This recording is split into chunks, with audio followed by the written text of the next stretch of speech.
디모데전서 1장 15절에 있는 말씀 제가 받들어 읽겠습니다. 디모데전서 1장 15절입니다.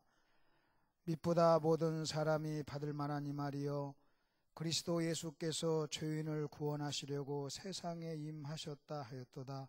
죄인 중에 내가 괴순이라. 아멘.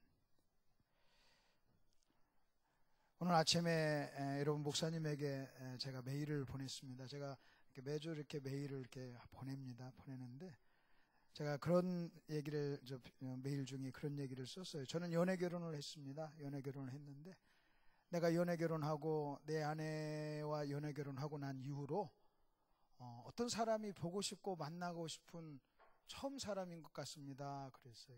참 보고 싶다 그런 생각이 참 많이 들고 또 만나서 교제하고 싶은 생각이 참 많이 들고 아마 안식년 기간 동안에 하나님이 주신 그 은혜를 내가 이렇게 들으면 교제하면 또 나누면 나도 안식년을 갔다 오는 그런 효과가 있잖아요.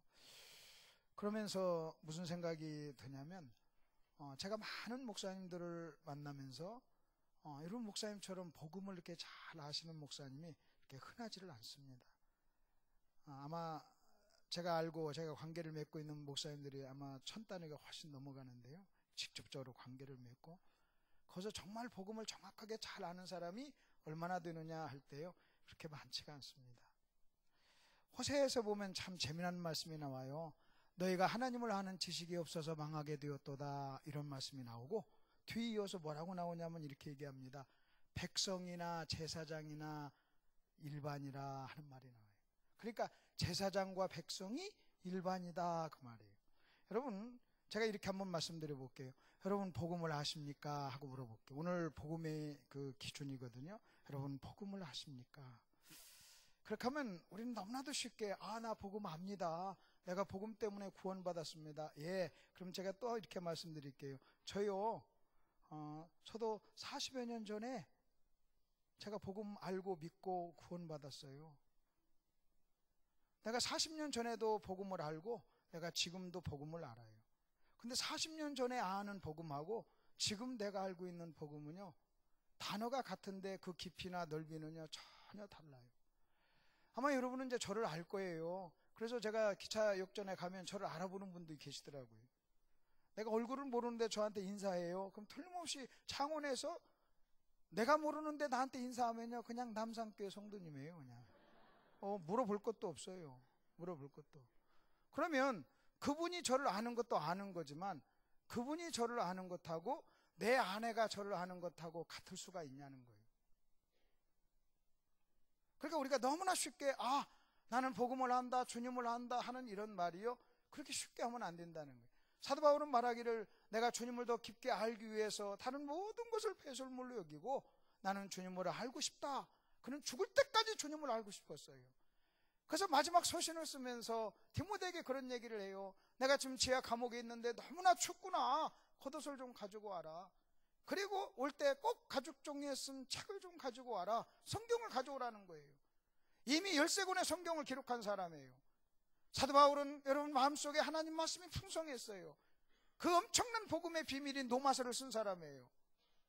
근데도 그는 죽어가는 한정 속에서, 죽어가는 그 시점까지도 그 캄캄한 여러분 로마 그 지하 감옥에서, 습한 감옥에서, 눈은 침침해가지고 글씨가 잘 안 보이는 그런 상황 속에서도 네가 올 때 꼭 가죽 종이에 쓴 책을 가져오라는 거예요. 알고 싶다는 거예요. 그러니 죽을 때까지, 죽음 직전까지 한평생 동안 그는요 예수를 더 깊게 알기를 원했어요. 그러면 예수를 더 깊게 안다는 게 무슨 얘기입니까? 로마서 1장에 보면 이런 말씀이 나와요. 이 복음은 그래요. 이 복음은 하나님의 아들에 관한 것으로 그래요. 그러니까 복음이 뭐냐? 하나님의 아들에 관한 거예요. 여러분 복음이 뭐냐? 예수예요. 여러분 복음을 안다는 것은 예수를 아는 거예요. 그 예수를 깊게 아는 것이 복음을 깊게 아는 거예요. 사도 바울은 내가 예수를 아는 지식이 가장 고상하다 그랬어요. 그것을 다른 말로 얘기하면 복음을 아는 지식이 가장 고상하다 말이에요. 내가 알고 있는 모든 지식 중에 복음에 대한 지식, 예수님에 대한 지식, 여러분 이것하고 견줄 게 없다는 거예요. 내가 차라리 세상의 모든 것을 배설물로 여긴다 할지라도, 내가 그런 대가를 지불하더라도 내가 복음을, 예수를 좀 더 깊게만 알 수 있다면 나는 얼마든지 그런 대가를 지불하겠다고 이야기를 하고 있는 겁니다. 예수가 복음이에요. 그러면서 도마스 1장에 이렇게 나옵니다. 여러분, 이 복음은 하나님의 아들에 관한 것으로 여러분 여러 선지자를 통해서 성경에 미리 약속하신 것이라. 여러분, 성경에 미리 약속하신 거예요. 거기서 말하는 성경은요, 여러분 신약 성경이 아니에요. 구약 성경이에요. 그러니까 복음은요, 구약 성경에 선지자를 통해서 하나님이 약속하신 거예요. 그러니까 구약 성경에도 이미 복음이 있었던 거예요. 그리고 그 복음, 그래서 구약 성경 곧 예수님에 대한 얘기예요. 그래서 우리 주님이 엠마오 두 제자에게 뭐라고 얘기한 줄 아십니까? 모세와 선지자의 글로 시작하여 성경에 쓴 바 자기에 관한 것을 자세히 설명했다 그랬어요. 여러분, 터벅터벅 낙심해서 엠마오로 가는 두 명의 제자에게 우리 주님께서는요, 모세와 선지자 글을 시작해서 모든 성경에 쓴 바 자기에 관한 것, 자기에 관한 것, 다시 말하면 그 낙심한 사람에게 여러분 복음을 설명한 거예요. 그 낙심한 사람에게 예수를 설명한 거예요. 하나님의 아들을 설명한 거예요. 그랬더니 낙심한 영혼이 회복이 되었습니다. 낙심한 영혼이 회복돼서 다시 예루살렘으로 갔어요. 여러분 보십시다. 무엇이 해결책이에요? 여러분, 어떤 것이 해결책이냐는 거예요. 저와 여러분의 가정의 문제 해결책이 뭐예요? 여러분, 저와 여러분의 심령의 문제 해결책이 뭐예요? 여러분, 어떤 프로그램이든, 여러분 어떤 교회에서 하는 어떤 프로그램이든 여러분이 복음이 없이는요 실패할 수밖에 없어요. 근데 그 복음이 모든 부분의 해결책이에요. 그래서 여러분, 예수님이 모든 문제의 해결책입니다. 그러면 예수님 그 속에 복음을 집어넣으면 돼요. 여러분, 복음이 모든 문제의 해결책이라고 하는 거예요. 그래서 예수가 복음이고 복음이 예수라고 한다면, 여러분 복음을 아십니까 하는 그 말은요, 예수님을 아십니까 하는 말이고, 그러면 예수님을 아십니까 하는 그 말은요, 여러분 안다라고 하는 그것이요, 여러분 그렇게 만만한 얘기가 아니에요. 어떤 때는요, 지금 거의 30여 년을 같이 산 내 아내도요 나를 모를 때가 있어요. 이 세상에서 내 아내보다 저를 더 잘하는 사람이 어디 있어요? 근데도 어떤 때는요, 저것이 나를 아나 막 이런 생각이 막 들어요. 막 저것이 나를 알진데 저럴 수가 없을진데. 아마 내 아내도 마찬가지일 거예요. 어쩌면 부부 생활이란 한평생 동안 서로를 깊게 알아가는 과정이에요. 한평생 동안 서로를 깊게 알아가는 과정이에요. 내 속에 난 내 자식들 20몇 년 동안을 나랑 같이 살면서 나를 봤음에도 불구하고요, 걔네들이 나를 알아요? 알지? 그러나 또다시 한번 물어볼게요. 걔네들이 나를 알아요? 그러니까 여러분, 우리가 너무나 쉽게 나는 복음을 안다, 나는 예수를 안다, 예수를 안다, 정답이에요. 또 예수를 모른다, 이것도 정답이에요. 여러분, 그렇기 때문에 우리는요, 오늘 제가 여러분에게 말씀드리죠. 복음을 아십니까? 여러분 복음을 아십니까? 그러면요 우리는 그래요. 여러분 복음을 아십니까? 그러면 우리는요 아멘 그래요. 그러다 다시요, 여러분 정말로 복음을 아십니까? 그러면요 이제는요 모른다는 그 정답으로 돌아가서 신음소리가 나와야 돼요. 그래서 첫 번째 복음을 아십니까? 하면 여러분 아멘 하시고, 그 다음에 두 번째 복음을 아십니까? 그러면 휴 하셔야 돼요. 왜? 신앙생활이란 한평생 주님 복음을 더 알아가는 것이라는 거예요. 왜 그러면 이 복음을 그렇게 안다는 것이 무슨 의미인가 한번 보십시다. 성경을 보면요, 복음을 수식하는 단어들이 있어요. 복음을 꾸며주는 단어들이 있어요. 그 단어가 뭐냐, 여러 가지가 나오는데 성경은 복음을 꾸며주는 단어의 표현으로 여러 가지가 나오는데 무슨 표현을 얘기하냐면 복음을 이렇게 얘기합니다. 복음은 비밀이다 그래요. 하나님의 비밀이다, 감춰준 비밀이에요. 그렇기 때문에 여러분 복음은요 마치 여러분 그 밭 속에 감춰준 진주같이, 여러분 복음은요 여러분 비밀이에요. 그래서 만일 여러분이 복음을 알고 복음을 만나고 복음을 발견했다면 여러분은 진주를 발견한 거예요. 여러분은요 비밀을 아는 거예요. 그리고 복음이 비밀일진데 그 복음은요, 비밀은요 그렇게 흔한 것이 아니에요. 여러분 무슨 흔한 것이 무슨 비밀입니까? 어떻게 흔한 것이 비밀이 될 수 있냐는 거예요. 여러분 서울에 있는 남산이 여러분 그게 비밀입니까? 가서 눈 뜨고 쳐다보면 보이는 건데, 비밀이란 감춰진 것이고, 그리고 그 감춰진 비밀은요 아무나 그렇게 발견하는 게 아니란 말이에요. 그래서 만일 여러분이 복음을 알고 여러분 복음을 만나고 복음을 여러분이 소유하고 있다면 여러분은요 엄청난 비밀을 알고 있는 특권층이라는 것을 믿으시길 바랍니다. 성경은 복음을 비밀이라고 그래요. 복음을 능력이라고 그래요. 복음은 구원을 주시는 하나님의 능력이라고 그래요. 저는 어떤 사람 만나, 예수 믿는 사람 만나가지고 자꾸 이적이나 신유나 기적 이런 것을 능력이라고 자꾸 얘기하는 사람 보면요, 저는 무조건 속으로 삼류라고 그래요. 여러분, 기도했더니 기적이 나타났다, 기도했더니 뭐 방언을 했다, 기도했더니 이적이 나타났다. 여러분, 중요해요. 그러나 여러분 아셔야 될 게 있어요. 하나님의 능력 중에 여러분, 복음보다 더 큰 능력이 어디 있나요? 여러분, 복음보다 더 큰 능력이 어디 있어요? 복음은 성경에서 구체적으로 얘기해요. 복음은 하나님의 능력이라 이렇게 얘기하고 있어요. 복음은 하나님의 능력이라고 그랬어요. 여러분, 이적보다 기적보다 더 큰 놀라운 것이요, 여러분 복음임을 믿으시길 바랍니다. 복음이 능력이에요. 여러분, 이 능력을 경험하셨나요? 여러분, 이 능력을 아시나요? 여러분, 이 능력을 여러분 체험하셨나요? 그리고 성경은 복음을 뭐라고 한 줄 아십니까? 지혜라고 그랬어요. 복음은 하나님의 지혜요 그랬어요. 저는요, 그 사람의 학력에 상관없이 정말로 복음을 정확하게 알고 복음의 깊이를 알고 복음을 경험하고 복음을 아는 사람이라면요, 나는요 지혜로운 사람이 된다고 저는 믿습니다. 복음이 지혜잖아요. 근데 제가 많은 교회를 이렇게 다녀보면서 보면 꼭 문제를 일으키는 사람 보면요, 지혜롭지가 못해요. 지혜롭지 말을 해요. 지혜롭지 못한 말을 하고 지혜롭지 못한 행동을 하는 거예요. 때에 맞는 말을 못해요. 그리고 행동을 못해요. 그 지혜롭지 못한 사람 때문에 여러분, 교회는 어려워요. 복음이 하나님의 능력이요 하나님의 지혜라고 그랬어요. 여러분, 그 복음 안에, 예수 안에 모든 보화가 숨겨져 있다고 그랬어요. 여러분, 복음 안에 엄청난 보화가 숨겨져 있고, 여러분, 그것이 지혜라는 거예요. 그래서 저와 여러분이 복음을 깊게 알면 알수록 여러분, 우리는요 엄청나게 지혜로운 사람이 되는 거예요. 어떤 사람은요 참 놀라운 학위를 가지고 있는데도 지혜롭지 못한 사람도 있을 수 있어요. 그런 어떤 사람은 글을 모르는데도요 엄청나게 지혜로운 사람이 있을 수 있어요. 복음은 지혜다. 이게 지금 성경이 복음을 설명하고 있는 겁니다. 또 성경은 복음을 뭐라고 얘기한 줄 아십니까? 복음에는 하나님의 의가 나타났으니 그래요. 복음에는 하나님의 의가 나타났다고 그랬어요.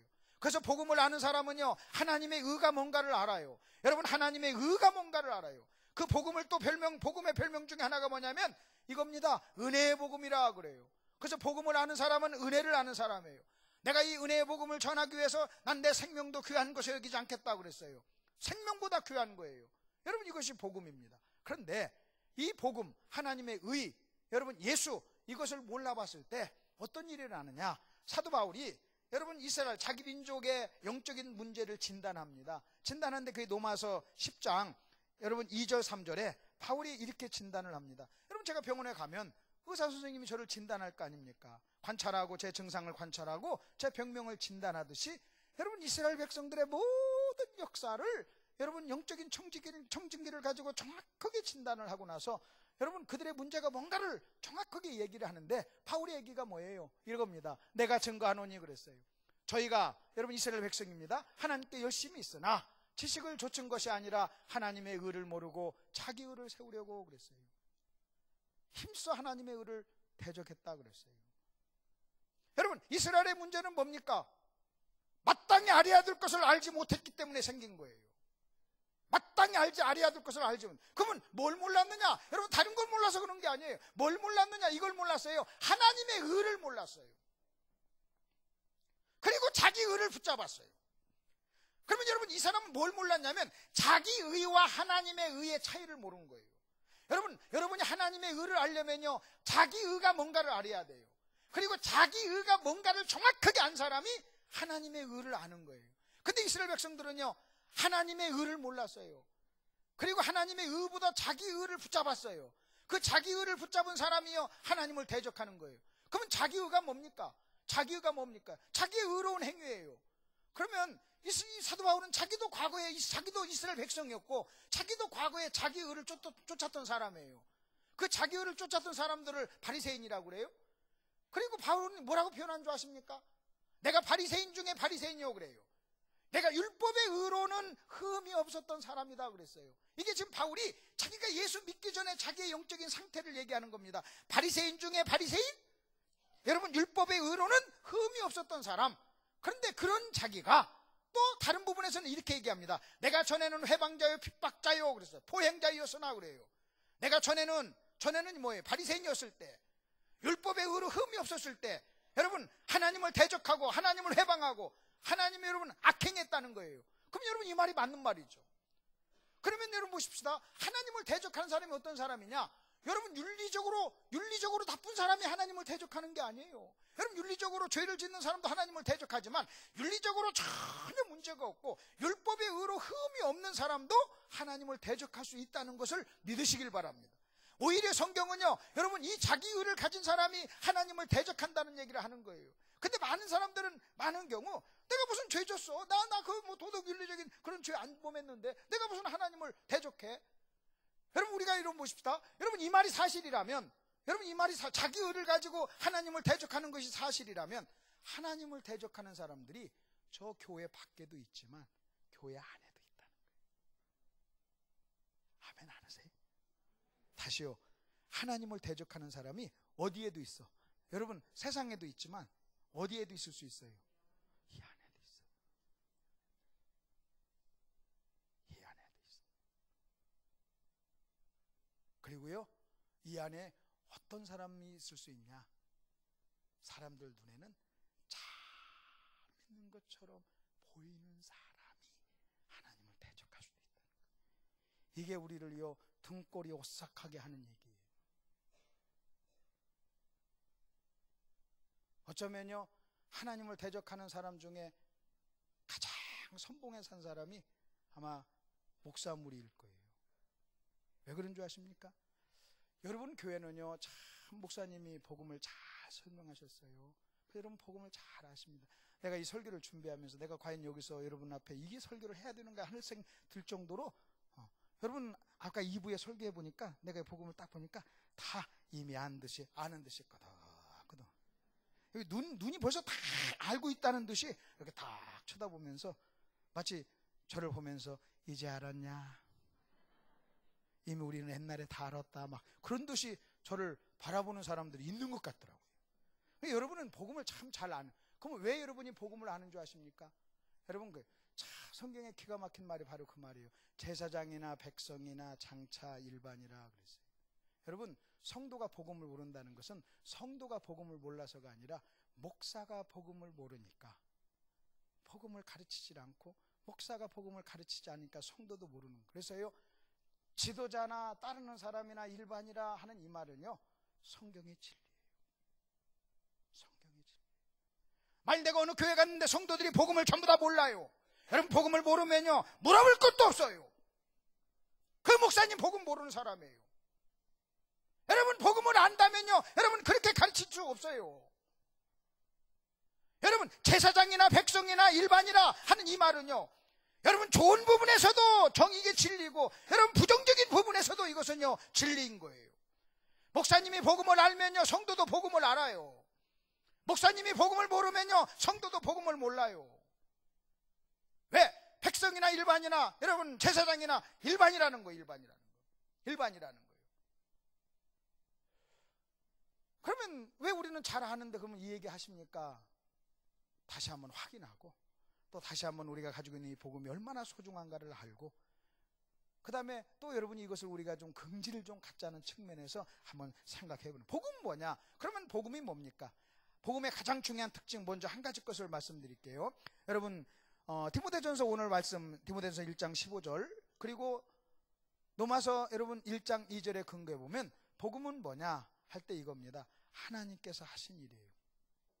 미쁘다 이 말이요 그랬어요. 여러분 미쁘다 이 말이요 그 말은요 바울이 감동해가지고 지금 고백하는 거예요. 너무나 감동해가지고 고백해요. 미쁘다 이 말이요 그러면서 뭐라고 얘기했냐면 여러분 예수께서 죄인을 구원하시려고 세상에 임하셨도다. 여러분 이것이 복음이에요. 하나님의 아들이 죄인을 구원하려고 이 세상에 임하신 것. 여러분 다시 말하면요 여러분 예수님이 죄인을 구원하려고 십자가에서 죽으시고 장사했다가 부활하신 것. 여러분 이것이 부활이에요. 이것이 복음이에요. 그리고 그 일을 누가 했습니까? 여러분 그 일을 하나님이 하셨어요. 그래서 복음의 가장 중요한 특징 중에 하나가 뭐냐? 복음은 하나님께서 하신 일.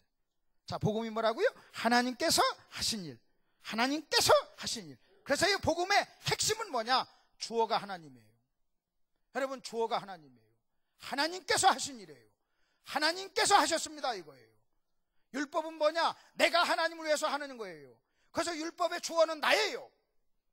그리고 복음의 주어는요 하나님이에요. 이것은요 전혀 다른 거예요. 제가 집회를 가면 집회를 초청하는 목사님들이 저한테 대부분 요구하는 설교가 있어요. 어떤 설교를 요구하는 줄 아십니까? 성도들이 어떤 행동이 어떤 것을 성도들이 해야 할 일을요 자꾸 얘기해요. 헌신 잘하고 봉사 잘하고 충성 잘하고 그 다음에 헌금도 잘하고 아멘도 잘하고 교회도 잘 나오고 이런 설교 해달라는 거예요.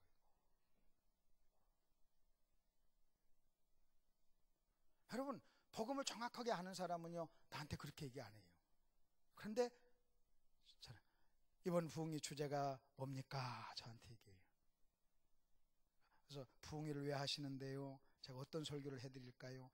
우리 성도들이 충성을 좀 열심히 하고 교회도 안 나오고 봉사도 잘 안 하고 예배도 잘 참석 않고 경상도 분들은 아멘도 잘 안 하고 막 그러니까 그런 걸 좀 하도록 해달라.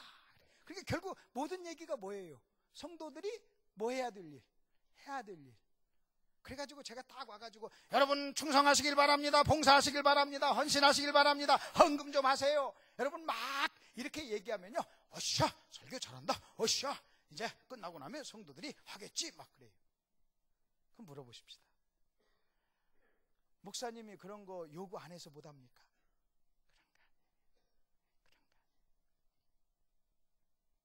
여러분 우리의 모든 만일 제가 와가지고 그렇게 설교를 해가지고 그 설교에 반응해가지고 어떤 일을 했다 할지라도 이게 심각한 거예요. 왜 그런 줄 아십니까? 여러분 모든 저와 여러분의 신앙생활의 행동은 내가 주어가 돼가지고 하는 것이 아니라 복음을 듣고 하나님이 나를 위해서 하신 그 일을 내가 듣고 거기에 대한 복음에 대한 반응으로 응답으로 해야 된다는 거예요. 그 복음에 대한 응답으로 하지 않냐면 자기의가 돼요. 여러분 복음에 대한 응답으로 하지 않냐면요 자랑이 돼요. 복음에 대한 응답으로 하지 않잖아요. 그러면요 그것은요 종교인을 만드는 거예요. 종교인을 만드는 거예요. 그러면요 여러분 이렇게 하면 돼요. 하나님이 여러분을 위해서 어떤 일을 하셨습니까? 여러분 하나님이 우리를 위해서 어떤 일을 하셨습니까? 우리 잠깐 한번 생각해 봅시다. 여러분이 무슨 일을 하려고 하지 마세요. 잠깐 여러분 멈추시고 하나님이 여러분을 위해서 어떤 일을 했는가 우리 한번 잠깐 생각해 보십시다. 하나님 여러분 어떻게 인도하셨습니까? 하나님의 주권, 하나님의 섭리, 하나님의 역사, 하나님의 능력이 여러분의 삶 속에 여러분의 가정 속에 자녀 속에 어떻게 역사했습니까? 하나님이 무슨 일을 했습니까? 여러분의 생애 속에 여러분 이 얘기를 하잖아요. 그리고 이것이 이해가 되잖아요. 그러면요 그 다음에 나오는 그 반응은요 반드시 있게 돼 있어요. 그래서 복음에 대한 반응으로 응답으로 우리는 무슨 일을 해야 된다는 거예요. 그래서 먼저 뭘 드려야 되느냐? 복음을 먼저 드려야 돼요. 여러분 하나님이 나를 위해서 무슨 일을 했는가? 그것이 만일 십자가 예수 그리고 피 이거라면 구원이에요. 그럼 복음 설교예요. 그러나 그것이 아니라 할지라도 이미 우리가 구원받은 사람이라 할지라도요 하나님이 내 생애에 하나님 우리 가정에 하나님 우리 교회에 어떤 일을 했는가 여러분 그것을 깨닫잖아요. 깨달으면요 거기에 대한 응답 반응으로 우리는 일을 하게 된다는 거예요. 그래서 복음의 첫 번째 가장 중요한 특징이 뭐냐? 복음의 가장 중요한 특징은 주어가 하나님이라 하나님께서 하셨다. 복음은 하나님께서 하신 일. 그래서 자꾸 그걸 묵상하셔야 돼요. 하나님께서 하신 일. 여러분 내가 하나님을 위해서 한 일을 자꾸 생각하면요 자랑이 돼요. 내가 하나님을 위해서 한 일을 자꾸 생각하면요 나중에 피해의식이 생겨요.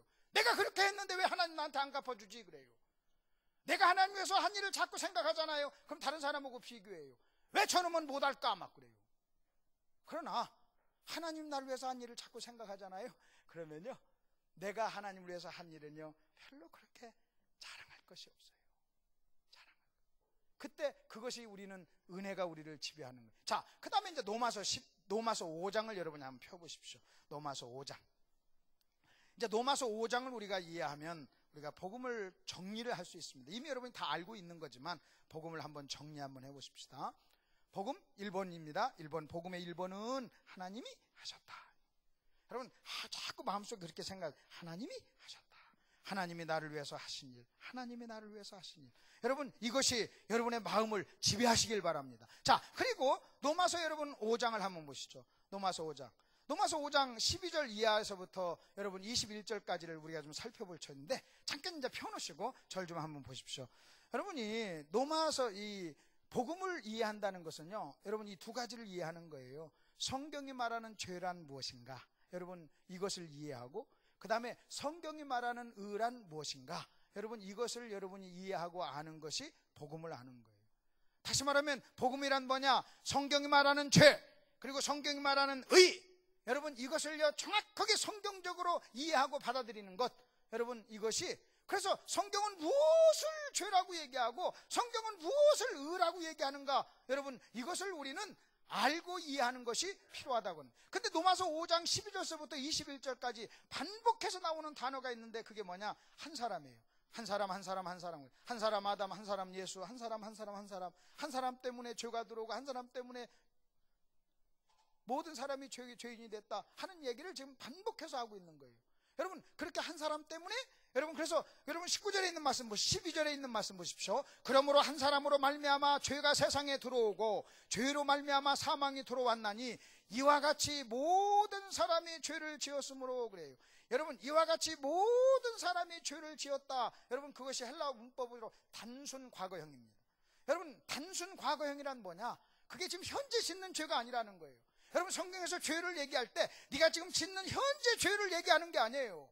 그 다음에 앞으로 지을 죄를 얘기하고 있는 게 아니에요. 지금 여러분 내가 지금 짓는 어떤 죄를 얘기하는 것 아니고, 앞으로 지을 어떤 죄를 얘기하는 것 아니고, 단순 과거형이라고 하는 것은요 먼 옛날 내가 어떤 한 가지 죄를 얘기하는 거예요. 그러면 여러분 이 말이 무슨 얘기예요? 그러면 거기서 모든 사람이 죄를 범했다 하는 그 말은요, 하나님께서는 아담의 죄를 저와 여러분의 죄로 받아들이신다는 거예요. 여러분 이것을 가르쳐서 뭐라고 하는 줄 아십니까? 연대설이라고 그래요. 그러니까 연대설이란 뭐냐? 여러분 이겁니다. 한 사람이 잘못했어요. 학생 하나가 잘못했어요. 그럼 나머지 50명이 연대 책임으로 맞는 거예요. 그럼 다른 아이들은요, 여러분 잘못한 것이 없고 죄가 없는데도 그 아이 때문에 같이 맞는 거예요.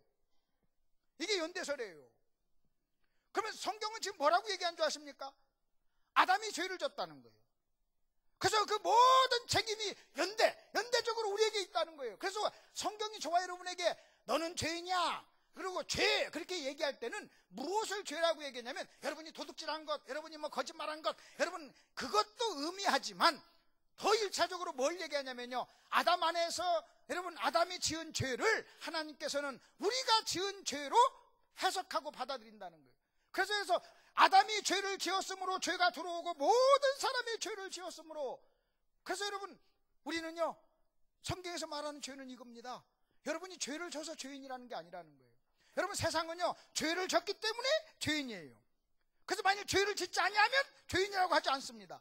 이게요 여러분 세상적인 사고예요. 근데 우리도 모르는 사이에 이런 사고가 우리에게 있기 때문에 여러분 교회 와서 죄인이다 그럼 내가 무슨 죄 졌어 이런 얘기를 한단 말이에요. 근데 성경이 말하는 죄란 그렇게 얘기하지 않아요. 그렇게 얘기하지 않고, 네가 윤리적인 죄를 범하지 않았다 할지라도 너는 아담 안에서 죄인이야. 그래서 우리는 성경에서 말하는 죄란 이겁니다. 여러분 우리는 우리의 행위에 상관없이 이미 우리는 죄인이에요. 아멘 하세요. 우리의 행위에 상관없이 우리는 죄인이에요. 우리의 행위에 상관없이 우리는 죄인이에요. 이게 아담 안에서예요. 그리고 아담 때문에. 그래서 그것을 대표설이라고 얘기하고, 여러분 신학적으로 여러분 연대설이라고 얘기해요. 아담은 인간을 대표해서 죄를 졌어요. 여러분 우리가 우리 아버지 안에, 아버지가 할아버지 안에 쭉 가다 보면요 우리는 아담의 허리 안에 있는 거예요. 그래서 아담이 지은 것은요 여러분 아담 혼자 지은 것이 아니라 모든 인류가 아담 안에서 여러분 우리는 죄인이 됐다는 거예요. 이게 대표설이란 말이에요. 그리고 우리 연대설이에요. 그러다 보니까 이렇게 연대 책임을 받는 사람, 나는 잘못한 것이 없는데 친구가 잘못해가지고 맞는다면 억울해요. 그래서 우리는 아담 때문에 죄인입니다. 그래서 우리는 모두가 죄인이 됐습니다. 내 행위와 상관없이 우리가 죄인이 됐습니다. 여러분 이렇게 얘기하면요 이게 잘 이해가 안 돼요. 그리고 억울하다는 생각이 들어요. 근데 이것이 이해가 되지 않는 한 복음은 알 길이 없어요. 자, 그래서 여러분 여기 한번 보십시다. 아담, 불순종 모두가 죄인입니다. 그러니까 하나님께서는 아담의 불순종을 나의 불순종으로 보는 거예요. 그러니까 아담의 불순종이 내 거예요. 근데 여러분 로마서에서 이렇게 나옵니다. 자, 거기 한번 보십시오. 한 사람이 순종하지 아니함으로 많은 사람이 죄인 된 것 같이, 그 말이에요. 예를 들어서 제가 우리 집에 가가지고 여보 남산교회 김 집사님 같이 국 좀 잘 끓여라. 여러분 이 말이 무슨 말인지 아시죠? 에이? 자, 거기 저기 이 집사님 같이 이 말은요, 여러분 이게 그거예요. 여러분 1번 같이 그 말이에요. 그러니까 1번 같이 2번도 1번과 2번도요, 여러분 1번과 똑같은 원리가 있다는 거예요. 그럼 여러분 잘 보십시오. 아담의 불순종이 우리의 불순종이 됐어요. 그렇다면 여러분 그것과 똑같이 2번도 예수의 순종이 우리의 순종이 된 줄로 믿습니다.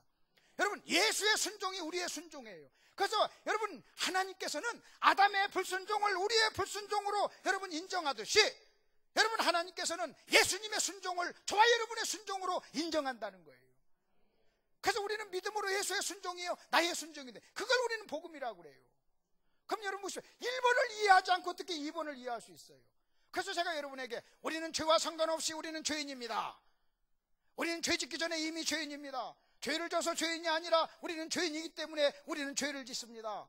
우리는 아담의 그 연대적인 책임이 있습니다. 그래서 아담의 죄가 나의 죄고 아담의 불순종이 내 불순종입니다. 여러분 이 말을 할 때 여러분이 그 말을 정확하게 이해하면 2번도 이해가 되는 거예요. 얼마 전에 27년 동안을 교회 나오고 목사님 자녀로서 구원에 확신이 없는 사람을 제가 상담을 했어요. 근데 얘가요 구원에 확신이 없어요. 확신이 없으면서 계속 신앙생활이 그래. 그래서 내가 저걸 그려줬어요. 그래가지고 1번을 설명해줬어요. 저 말씀에 근거해서 1번을 설명했어요. 그러니까 들은 풍월은 있으니까요 그걸 다 아는 거예요. 1번을 너무나 잘 알아요. 너 알지? 우리가 죄를 져서 죄인이 아니라 이미 우리는 죄인으로 태어났고, 그 다음에 아담의 불순종이 우리의 불순종이고 아담 때문에 우리가 죄인 된 거 알지? 그랬더니 아멘 그래요. 그래서 내가 그랬어요. 그러면 1번과 똑같이 그랬어요. 1번과 똑같이. 그 다음에 그러면 1번을 내가 얘기하면서 1번이 우리가 죄인 된 것은요 행위와 상관없어요. 그래서 오늘 설교의 가장 중요한 포인트예요. 행위와 상관없이 우리는 뭐 했다? 죄인이었어요. 그러면 행위와 상관없이 죄인 된 것이 정답이라면 또 2번은 뭡니까? 행위와 상관없이 뭐가 된 거예요? 의인이 된 거예요. 그래서 오늘 제목은 여러분 이렇게 하나 잡으시면 돼요. 우리는, 인간은 하나님 앞에 행위와 상관없이 뭐다? 죄인이다. 그리고 또 뭐와 상관없이? 내 행위와 상관없이 우리는 또 뭐예요? 의인이에요. 이때 마귀는 찾아와서 네 행위를 보라 그래요. 네 행위를 보라 하면서 우리를 정죄한단 말이에요. 그때 여러분은요 은혜로 복음으로 여러분이 대항하셔야 돼요. 뭐라고 이렇게 얘기해야 돼요. 옛날 내가 행위와 상관없이 내가 죄인이야.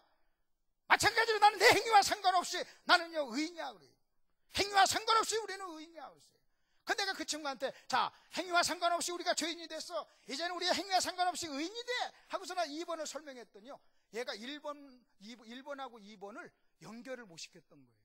1번만 알고 2번을 몰랐던 거예요. 근데 지금 바울이 로마서에서 저 말을 할 때는요 1번을 말하기 위해서 한 겁니까? 2번을 말하기 위해서 한 겁니까? 그러니까 여러분 보십시오. 자 1번을 말하기 위해서 2번을 얘기합니까? 2번을 말하기 위해서 1번을 얘기하는 겁니까?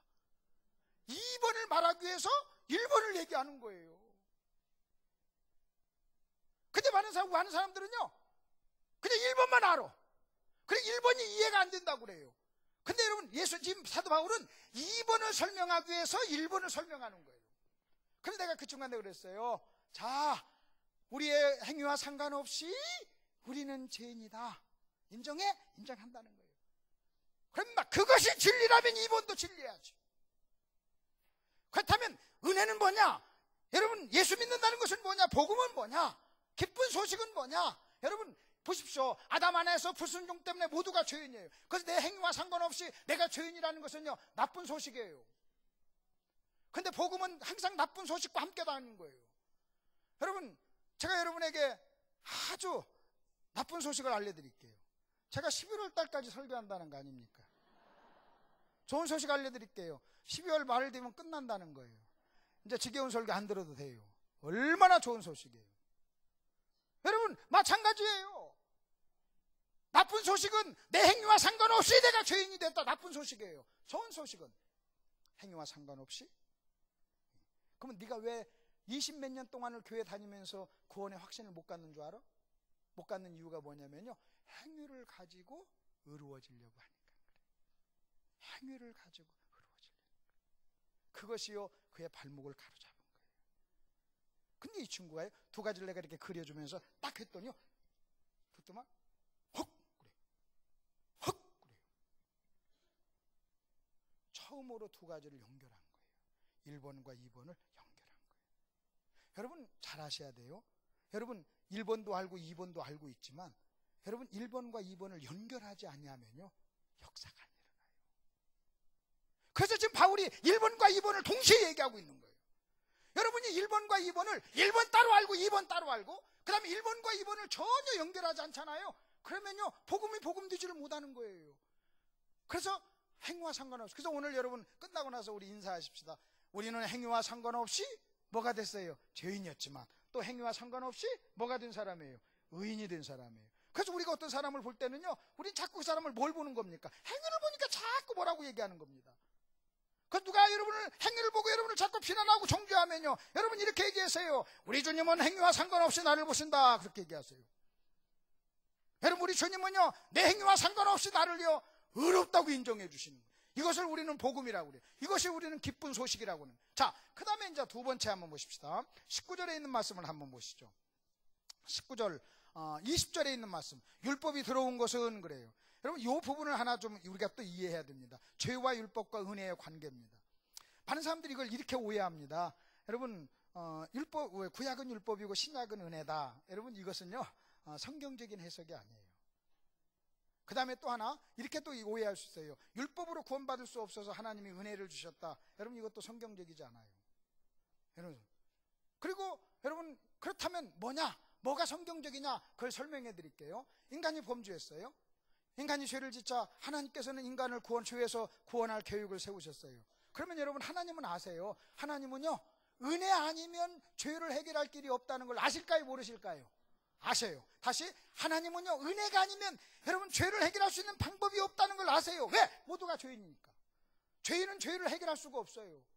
그렇기 때문에 하나님께서는 은혜만이 저 죄를 해결할 수 있다는 것을 하나님이 아셨어요. 그렇다면 인간이 죄를 범하자 은혜도 함께 들어온 거예요. 여러분 은혜와 죄와 은혜는요 같이 들어온 거예요. 여러분 은혜가 여러분 율법이 들어왔다가 율법이 안 되니까 하나님께서 여러분 은혜를 줬고 그런 게 아니란 말이에요. 그래서 창세기 3장 15절에 인간이 죄를 범하자 창세기 3장 15절에 내가 내 아들 여자의 후손을 통해서 너희를 구원하리라 하는 원시복음 최초의 복음을 우리에게 전한 거예요. 그래서 여러분 구약도 은혜인 걸 믿으시길 바랍니다. 여러분 구약도 은혜로 구원받아요. 그래서 예수에 대한 얘기고 복음에 대한 얘기잖아요. 그러면 뭐가 문제입니까? 뭐가 문제냐면 자 죄가 들어왔어요. 그래서 죄가 들어왔고 또 은혜도 함께 들어왔어요. 근데 인간들이요 죄도 알지 못하고 은혜도 알지를 못하는 거예요. 여러분 죄가 들어왔는데 죄가 뭔가를 몰라요. 은혜가 들어왔는데 은혜가 뭔가를 모르는 거예요. 죄도 깨닫지 못하고 은혜도 깨닫지 못하는 거예요. 그래서 하나님께서는요 율법을 주셨어요. 그 율법을 주신 것을 가리켜서 율법이 더해졌다, 율법이 가입했다 그래요. 율법이 가입했고 율법이 더해졌어요. 그리고 율법을 주었어요. 그럼 율법이 무슨 일을 합니까? 여러분 율법이 무슨 일을 하냐면요 우리를 정죄해요. 여러분 율법이 무슨 일을 하느냐? 여러분 죄를 죄되게 해요. 그리고 내가 죄인인 것을 알게 하고 깨닫게 해요. 근데 우리가 많은 사람들은 그렇게만 알아요. 여러분 율법이 죄를 깨닫게 한다. 여러분 이것만 아는 거예요. 그러다 보니까 율법을 부정적으로 보는 거예요. 그런데 궁극적으로 여러분 율법은 죄를 깨닫게 해가지고 결국 우리를요 은혜를 더욱 은혜되게 하는 거예요. 그러니까 율법은 결국 실제 율법이 우리의 죄를 깨닫게 한다는 것은 동전의 한 면이에요. 여러분 동전이 한 면이 있는데 10,000원짜리가 한 면이 있는데 한 면은 10,000원짜리가 있고 한 면은 100지라면요 그거 쓸 수 없는 거예요. 양쪽이 다 있어야 된단 말이에요. 그러면 저 율법이 무슨 일을 하느냐? 죄를 깨닫게 해서 은혜를 더욱더 은혜되게 하는 거예요. 그래서 이 율법이라고 하는 것이요 여러분 율법이라고 하는 것이 그 죄와의 관계에서는 죄를 깨닫게 하고 은혜와의 관계에서는요 은혜를 더욱 은혜되게 하는 거예요. 그래서 성경에서 이렇게 나옵니다. 어디에서는 율법을 율법은 죄를 깨닫게 한다 이렇게만 얘기하고 어디서는 성경을 율법은 우리를 그리스도에게 인도한다. 그리스도가 은혜잖아요. 그리스도에게 인도한 몽학 선생이다. 여러분 이렇게 얘기하는 거예요. 근데 둘 다 맞는 거예요. 그게 동전의 앞뒤란 말이에요. 그러면 율법이 얼마나 감사합니까? 우리가 율법이 없었다면 죄도 모르고 은혜도 모르는 거예요. 율법이 개입하고 율법이 옴으로 말미암아 우리는 죄도 알고 은혜도 알게 된 거예요. 그리고요 여러분 은혜를 더욱 은혜되게 한 거예요. 은혜를 더욱 은혜되게. 너무나 감사하잖아요. 여러분 너무 감사하잖아요. 너무 감사하잖아요. 그래서 율법이 이 죄와 은혜와의 관계에서 서로 어떤 일을 하는가, 여러분 이 두 가지를 동시에 동전의 앞뒤로 알면 여러분 은혜가 거룩하고 은혜가 선하고 은혜가 좋은 것이고 여러분 율법이 선한 것이고 나에게 주신 선물이다 하는 이 개념을 이해할 수가 있다고 하는 거예요. 자, 그 다음에 여러분 21절을 한번 보십시오. 21절. 여러분 21절이 상당히 중요한 말씀입니다. 이는 죄가 사망 안에서 왕노릇한 것 같이, 여기서 또 같이란 말이 나와요. 여러분 죄가 사망 안에서 왕노릇했다. 여러분 죄는요 사망이라고 하는 것을 가지고 저와 여러분은 왕노릇 지배했다는 거예요. 여러분 이 말이 만일 죄에 사망이 없다면요 우리를 지배할 수가 없어요. 여러분 죄를 졌는데도 죽지 않는다면 죄가 무서울 게 뭐가 있어요. 근데 죄가 왜 무섭고 죄가 왜 우리를 어떻게 왕노릇한 줄 아십니까? 사망을 가지고 왕노릇하는 거예요. 그래서 결국은요 여러분 사망이 우리에게 임하잖아요. 한 번 죽는 것은 정하신 것이오 그러잖아요. 여러분 아무리 권력이 있는 사람도 사망에 찾아가서 와라 그러면요 질질 끌려가잖아요. 아무리 이쁜 사람도 사망에 가가지고 가자 그러면 가야 되잖아요. 여러분 젊은 아이도요 여러분 사망에 찾아가서 그만 가야 되겠다 그러면 따라가야 되잖아요. 많이 배운 사람도 따라가야 되잖아요. 이 사망이요 여러분 죄 안에서 사망이 저와 여러분을 지배하고 있어요. 그래서 예수님 뭐라고 한 줄 아십니까? 예수님 오신 이유를 사망 때문에 죽음에 매여 두려워하는 우리를 구원하기 위해서 왔다는 거예요. 그래서 여러분 저는요 저희 아버님이요 키가 크셨어요. 힘이 이렇게 감사하셨어요. 아버님하고 큰아버님하고는요 뭐 힘이 다 막 장사하고 황수 타신 분이에요. 담 밖에서요 우리 아버지가요 나락 한 가마를 형님 받으세요 하고 던진대요. 형님 받으세요 하고 던진대요. 여러분 7, 80km 나가는 거 던질 수 있어요? 잡아서 던졌대요. 우리 집 앞에 큰 길인데 우리 집 앞에 시골에 우리 집 앞에 가면요 여자 남자가 데이트하면서 가면 우리 아버지는 다 걸려가지고 잡아서 끌어서 개천에 던졌어요. 한 번은 내 친구가요 연애로 가다가 걸린 거예요.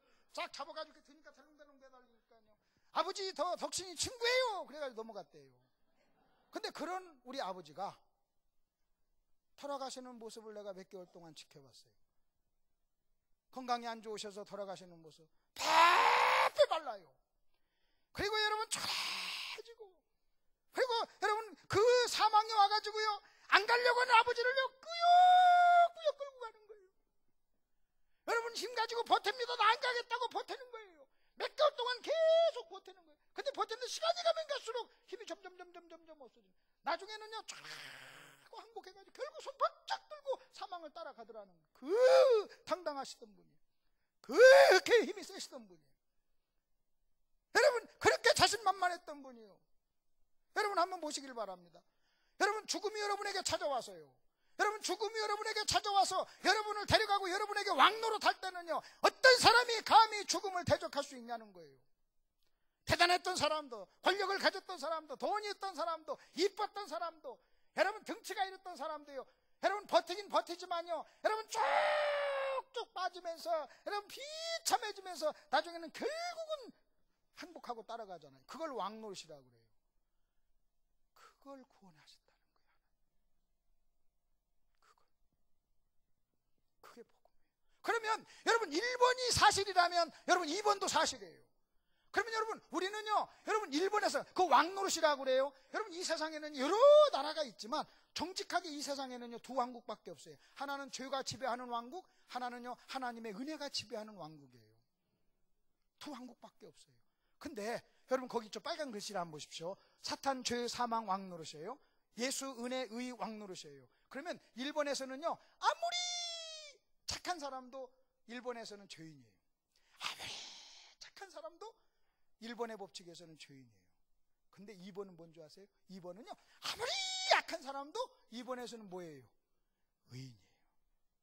여러분 이것을 이해하세요. 다시요 잘 들으세요. 아무리 착한 사람도 1번에서는 여러분 1번에서는 뭐라고요? 죄인이에요. 근데 아무리 약한 사람도 2번에서는 뭐가 되는 거예요? 의인이 되는 거예요. 이걸 복음이라고 그래요. 또 하나 여러분이 죄를 어떻게 이깁니까? 여러분이 죄를 어떻게 이깁니까? 여러분이 지금 구원받고 삶 속에서 죄를 어떻게 이겨요? 여러분 죄를 이기는 비결이 뭐예요? 죄를 이기는 능력이 뭐예요? 근데 많은 사람들이 착각해요. 죄를 어떻게 이기려고 하느냐? 여러분 보십시오. 죄를 가지고 죄 문제를 자기 행위, 자기 의를 가지고 해결하려고 하는 것이 바리새인이요 자기 의였어요. 근데 여러분 우리가 예수로 구원받고 나서도요 구원받고 난 이후에 죄의 권세를 자기 행위로 이기려고 하는 사람이 있어요. 여러분, 구원뿐만 아니라 구원받고 난 후에도요, 여러분, 죄를 이기는 것은요, 의가 아니에요, 의가. 여러분, 우리의 어떤 행위가 아니라는 거예요. 우리는요, 죄니까 의가 이기겠지 해가지고요, 여러분, 열심히 의로운 행위를 하려고 그래요. 이게 갈라디아주의예요.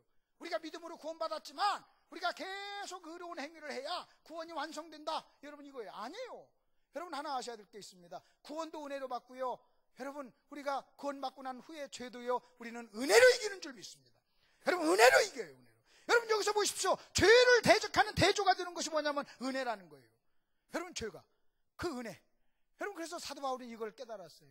자기가 죄를 깨닫고 난 다음에 하나님의 은혜. 여러분, 죄는요, 정죄하는 기능을 해요. 죄는 우리를 정죄해요.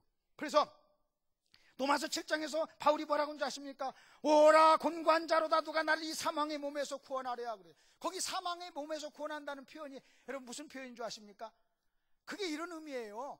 여러분, 옛날에 고대 시대 때 한 사람을 이렇게 고문을 할 때, 죄인을 고문할 때요, 여러분, 그 죄인에다가 시체를 갖다 묶었다는 거예요. 시체를 똑같이 묶었어요.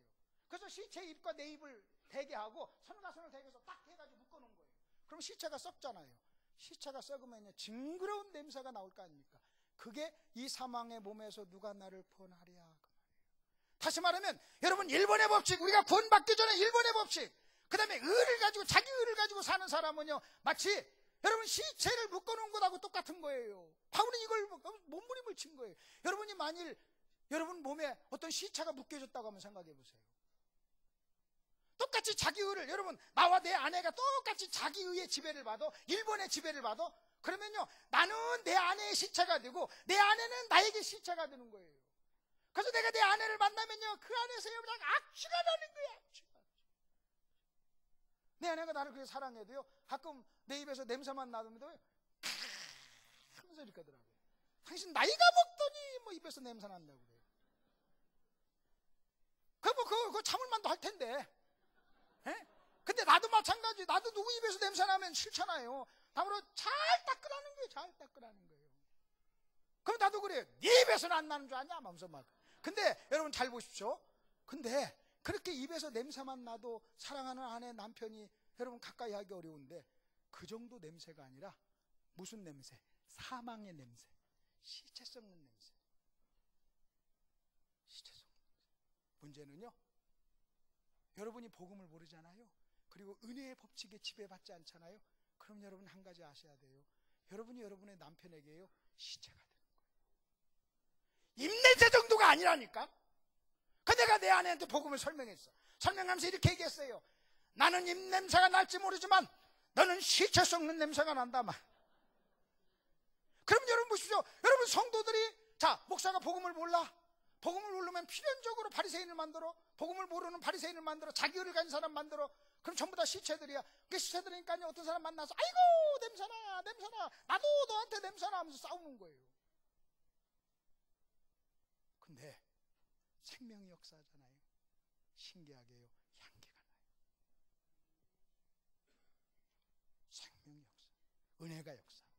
여러분, 죄는요 우리를 정죄해요.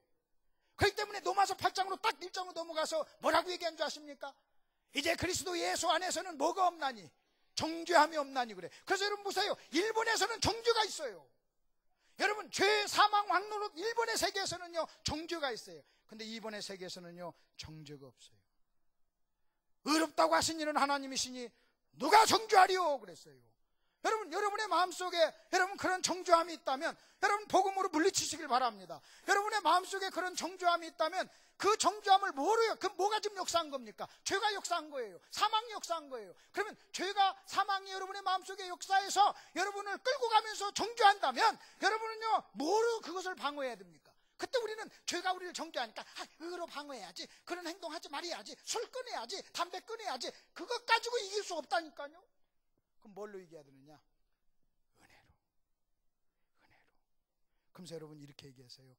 죄가 여러분의 마음속에 정죄를 하면 이렇게 얘기했어요. 예수 안에서는 정죄함이 없나니 그랬어요.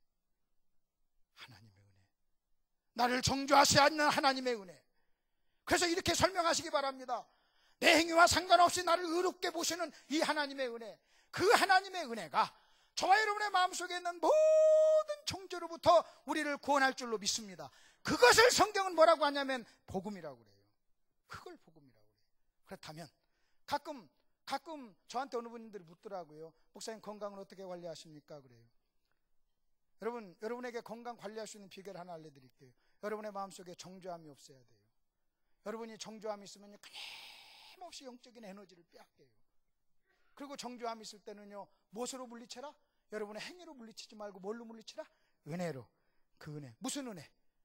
우리를 용서하시는 하나님의 은혜. 어떤 은혜? 여러분, 죄인임에도 불구하고 우리를 의인으로 불러주시는 하나님의 은혜. 정죄함이 없는 하나님의 은혜. 여러분, 이 복음으로, 은혜로, 그래서 복음을 은혜의 복음이라 그렇게 얘기를 하는 거예요. 그래서 우리는요, 은혜가 저와 여러분의 마음속에 있어서 여러분의 마음속에 있는 그런 정죄함을 이길 줄로 믿습니다. 오늘 설교의 가장 중요한 골자는 이겁니다. 하나님이 하신 일인데 뭐냐? 행위와 상관없이 죄인인 인간이 이제는 행위와 상관없이 뭐가 됐다? 의인이 됐다. 오늘 이겁니다. 행위와 상관없이 죄인. 우리가 이제는 행위와 상관없이 뭐가 됐다? 의인이 됐다. 이것을 뭐라고 얘기한다? 은혜다. 여러분의 마음속에 정죄함이 없기를 바랍니다. 은혜로 이기시기를 바랍니다. 기도하십시다.